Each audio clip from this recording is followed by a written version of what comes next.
Ça y est, vous êtes en France.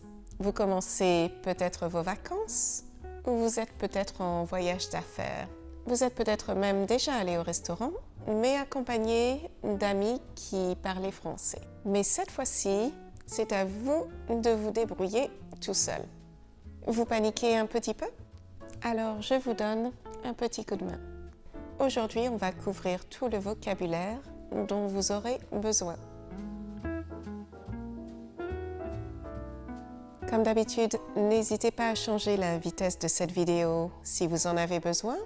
Pour un français plus lent ou plus rapide, vous pouvez faire ça dans les paramètres en bas à droite et vous pouvez aussi activer les sous-titres en français ou dans votre langue si vous en avez besoin.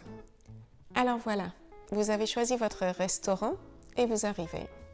Bonjour, ne jamais oublier le bonjour ou le bonsoir selon l'heure, c'est toujours très important. Bonjour, je voudrais une table pour 3 s'il vous plaît. Vous avez une table pour 3 s'il vous plaît? Ou si vous avez fait une réservation, j'ai réservé une table pour 3 personnes pour 19 h, Monsieur Smith. I have booked for 3 people for 7 p.m. under the name of Mr. Smith. Si vous n'avez pas réservé, il se peut qu'on vous demande « Vous avez réservé? Vous avez une réservation ?» Ce à quoi vous répondrez bien sûr « Non, je n'ai pas de réservation. » Et si vous n'avez pas beaucoup de chance, il se peut qu'on vous dise « Je suis désolé, mais nous sommes complets. The restaurant is fully booked. » Mais dans la plupart des cas, votre serveur vous amènera tout simplement à une table. Veuillez me suivre, s'il vous plaît? Pas de problème. Veuillez me suivre, s'il vous plaît. Ou suivez-moi, je vous montre votre table. I'm going to show you your table. S'il y a une terrasse, il se peut que l'on vous demande si vous préférez une table en salle, c'est-à-dire à l'intérieur, ou en terrasse. Une fois assis, on vous donnera la carte, c'est-à-dire le menu, où celle-ci se trouvera peut-être déjà sur la table.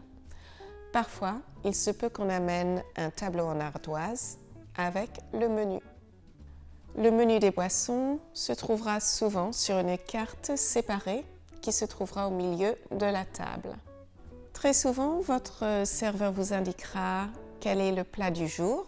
Le plat du jour change tous les jours, donc il ne se trouvera pas forcément sur le menu. Par exemple, aujourd'hui en plat du jour, nous avons un turbo sauce mousseline ou un pavé de bœuf sauce au poivre. Et avant de partir, avant de vous laisser un petit peu de temps pour choisir, le serveur vous demandera sans doute « Souhaitez-vous quelque chose à boire ?» Ce qui veut dire « Souhaitez-vous commander un apéritif pour commencer ?» Vous pouvez tout simplement dire « Pas d'apéritif pour moi, merci » ou peut-être « Nous choisirons du vin avec le repas ». Vous pouvez aussi demander une carafe d'eau, c'est-à-dire de l'eau du robinet gratuite. Si vous ne souhaitez pas commander un apéritif typique, vous pouvez bien sûr commander une bouteille de vin en apéritif et pour votre repas. Le serveur quittera donc votre table pour vous donner un peu de temps pour choisir. Il vous dira sans doute « Je vous laisse choisir, je vous laisse choisir tranquillement » et à son retour, le serveur vous demandera « Vous avez choisi? Je peux prendre votre commande? Vous voulez un peu plus de temps? » Si vous n'avez pas choisi, vous pouvez demander un peu plus de temps.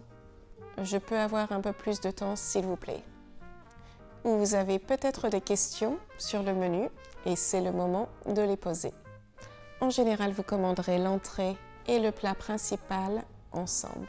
Je voudrais ou j'aimerais ou je vais commander et votre choix. Ou tout simplement, vous pourrez dire « Pour moi, ça sera » et le nom de votre plat. Votre serveur peut vous demander la préférence de cuisson pour les viandes de bœuf, saignant, à point ou bien cuit, c'est-à-dire rare, medium rare ou well done. Et si vous ne l'avez pas déjà commandé, il vous demandera « Et avec ça, que souhaitez-vous boire ?» ou « Vous voulez boire quelque chose ?» Et si vous commandez du vin, dans la plupart des restaurants, vous pouvez commander du vin au verre ou en bouteille ou en pichet ou en carafe. Nous avons parlé des pichets de vin dans un autre épisode. Les pichets, c'est un contenant plus grand qu'un seul verre ou plus petit qu'une bouteille. Votre serveur reviendra avec vos boissons et pour ceux qui ont commandé une bouteille de vin, il demandera « Qui veut goûter le vin ?» Pour moi, c'est généralement le moment où je vais demander à la personne à côté de moi de goûter le vin parce que je ne m'y connais pas assez. Et dans la plupart des cas, la personne qui goûtera dira « C'est très bien, merci » et le serveur continuera à servir les autres personnes autour de la table.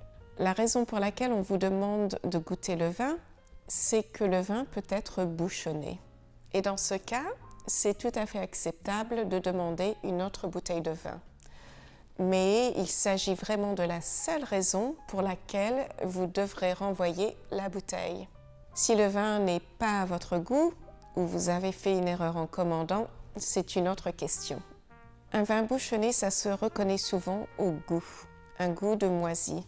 Et parfois, il pourra sentir la moisissure. Une fois les plats servis, votre serveur vous quittera avec un bon appétit auquel vous répondrez « Merci ». En cours de repas, votre serveur passera peut-être vous demander si tout va bien, mais en général, il vous laissera tranquille pour manger en paix. Et ce, jusqu'à ce que tout le monde autour de la table ait terminé leur plat. On vous laissera souvent le temps d'apprécier ce que vous mangez, mais aussi un petit peu de temps entre chaque plat. Une fois la table débarrassée après le plat principal, votre serveur vous demandera si vous souhaitez un dessert. Je vous amène la carte pour un petit dessert? Ou vous souhaitez un dessert? Ou souhaitez-vous voir la carte des desserts? Et enfin, à la fin du repas, on vous demandera toujours si vous souhaitez un café. Et dans ce cas, on parle d'un petit café serré et noir, un espresso. Si vous voulez un café décaféiné, il faudra bien sûr le demander. Oui, s'il vous plaît, mais un déca. La plupart des Français aiment vraiment boire un café en fin de repas. Si vous souhaitez un autre café qu'un petit café noir, vous pourrez trouver tout le vocabulaire dans cet épisode. Mais il se peut que vous ayez déjà commandé un dessert qui s'appelle un café gourmand. Un café gourmand, c'est un petit café servi avec une sélection de petits desserts, de desserts miniatures. C'est souvent très bon. Enfin, puisque vous êtes en France, vous vous demanderez peut-être où est le fromage sur le menu. Et pour un pays où l'on mange tellement de fromage, il n'est pas toujours proposé sur les menus des restaurants. Il sera proposé dans les restaurants gastronomiques, où il y aura toujours un plat fromage, mais il se peut que vous ne trouviez tout simplement pas de fromage sur les menus de beaucoup de restaurants. Voilà, n'oubliez pas de demander l'addition, de régler et de laisser un pourboire si vous le voulez. Le pourboire n'est pas obligatoire, l'addition est service compris, mais votre serveur appréciera toujours si vous laissez quelque chose en plus, même s'il s'agit de 1 ou 2 €. Si le service a vraiment été exceptionnel, vous pouvez laisser jusqu'à 10%. Mais encore une fois, ce n'est pas obligatoire. Voilà, j'espère que cet épisode vous aura appris du vocabulaire utile et qu'il vous permettra de passer un très bon moment au restaurant en France. En attendant, je vous dis au revoir et je vous retrouve dans une autre vidéo.